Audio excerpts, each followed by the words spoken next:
गोटे दुईटा चढ़ी रखिली उड़ीगले फुर किना गोटे गुंडुची मूषा पोषिली से भी चलीगला। शेष बुद्धि खटई गछटे लगैली। एबे पक्षी और गुंडुची मूषा गछरे ही आसी रहउछंती। से माने फेरी आसिले। पहाड़ चढ़ुवा व्यक्ति मुंड तलकू करी पहाड़ चढ़े एवं पहाड़ तलकू ओह्लाइबा बेले मुंड उपरकू करी ओह्लाए। अर्थात जो व्यक्ति मुंड तलकू करी पहाड़ चढ़ी जी अहंकार करिछि द्रुत तलकू ओह्लाइबाकू बाध्य होइछि।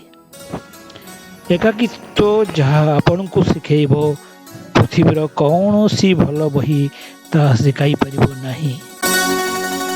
काहाकू भल पाइले एतेटा भल पांतु जेमिति कष्ट हेले प्रथमे से आपण को ही खोजिब। भाग्य बोली किछि नाही। जहाँ अछि ता कर्मर फल जहाँ निज चेष्टा और जत्न उपरे गढ़ी उठिछि। संपर्क हेला विद्युत संजोग भली भूल संजोग बा कनेक्शन हेले सारा जीवन शक देव एवं ठीक संजोग हेले सारा जीवन आलोकित रहिबो। से युद्ध जितिबा असंभव जो युद्ध रे निज लोक शत्रुपक्षर दलाली करती। सारा दुनिया खोजी नियंतु से मनीषटी को जी आपणकर आवेग भल पाइबार योग्य पाइबेनी। मन रखु आपण को आवेग और भल पाइबार उपयुक्त व्यक्ति आपण निजे। तमाम जीवन एक अंक जेते दिन गड़ुची आमे समाधान आड़ को जाऊे। आमे समस्ते योग्य व्यक्ति को खोजुछु किंतु केही योग्य होबाकू चेष्टा करूना। भल बही भल मनीष देखिले जानी हुए ना, पढ़िले जानी हुए। आत्मीय स्वजन घर को बारंबार जातु नहीं। आपण जे सहज लब्ध नुहंती ता मन रखु लोके आपन को सम्मान करिवे।